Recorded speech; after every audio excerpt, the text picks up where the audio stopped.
അഹങ്കാരമെന്നാൽ അള്ളാഹുവിൻ്റെ നിയമങ്ങളെ അനുസരിക്കാൻ നമ്മൾ മടി കാണിക്കുന്നതിനാണ് അഹങ്കാരമെന്ന് പറയുന്നത്. അള്ളാഹുവിൻ്റെ നിയമങ്ങൾക്ക് അനുസരണ ചെയ്യാതിരിക്കാൻ കാരണങ്ങൾ കണ്ടെത്തി ഒഴിഞ്ഞു മാറുന്നതിനാണ് കിബിർ എന്ന് പറയുന്നത്. സത്യം സത്യമായി ബോധിച്ചിട്ടും അത് സ്വീകരിക്കാതിരിക്കുന്നതിനാണ് കിബിർ എന്ന് പറയുന്നത്. തെളിവുകൾ മുമ്പിൽ നിരത്തി കൊടുക്കുമ്പോൾ, രേഖകൾ സമർപ്പിച്ചു കൊടുക്കുമ്പോൾ അത് ഞാൻ അംഗീകരിക്കില്ല എന്ന് പറയുന്നതിനെയാണ് കിബിർ എന്ന് പറയുന്നത്. ഒരു പ്രശ്നപരിഹാരത്തിന് മഹല്ല് ജമാഅത്ത് ഇടപെടുമ്പോൾ നിങ്ങളിത് ഇടപെടണം, സ്വീകരിക്കണമെന്ന് മഹല്ല് ഭാരവാഹികൾ വന്ന് പറയുമ്പോൾ, ഇനി നിങ്ങളല്ല നിങ്ങളുടെ വല്ലിപ്പമാര് വന്ന് പറഞ്ഞാലും ഞാനിത് സ്വീകരിക്കൂല എന്ന് പറയുന്ന നിലപാടിനെയാണ് കിബിർ എന്ന് പറയുന്നത്. മൻ കാന ഫീ ഖൽബി ഹബ്ബതു ഖർദലിൻ മിൻ കിബിരിൻ. കിബിർ ഒരു കടുകുമണിയുടെ അത്ര.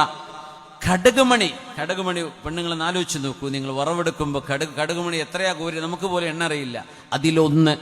ആ ഒരു കടുകുമണിയുടെ അത്ര അഹങ്കാരം കൽബിലുണ്ടെങ്കിൽ അവർക്ക് സ്വർഗം കിട്ടില്ല എന്ന് പറഞ്ഞത് നബിയുനാ റസൂലുള്ളാഹി സ്വല്ലല്ലാഹു അലൈഹി വസല്ലം.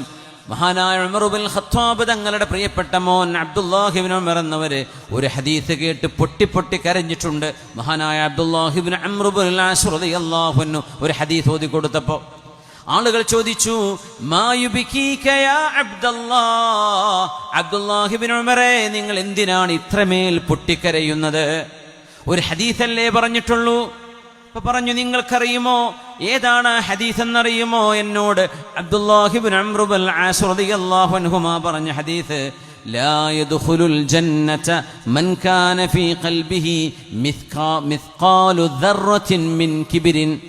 അഹങ്കാരം ഒരു പൊടിയുടെ ശകലമത്രയെങ്കിലും കൽബിലുള്ള ഒരാൾക്ക് സ്വർഗമില്ല എന്ന് ഹബീബ് പറഞ്ഞ ഹദീസാണത്. ഞാൻ പേടിക്കണ്ടയോ എന്ന് പറഞ്ഞ് അബ്ദുല്ലാഹി ഇബ്നു ഉമർ എന്നവർ പൊട്ടിക്കരഞ്ഞിട്ടുണ്ട്. മക്കയിലെ ഹയ്യ് ശുഹദായിൽ അന്ത്യവിഷം കൊള്ളുന്ന സ്വഹാബിയാണ്. മുത്തബിഉസ് സുന്ന എന്നറിയപ്പെടുന്ന ഉമർ എന്നവരുടെ മോന് അബ്ദുല്ലാഹി ഇബ്നു ഉമർ റളിയല്ലാഹു അൻഹുമാ.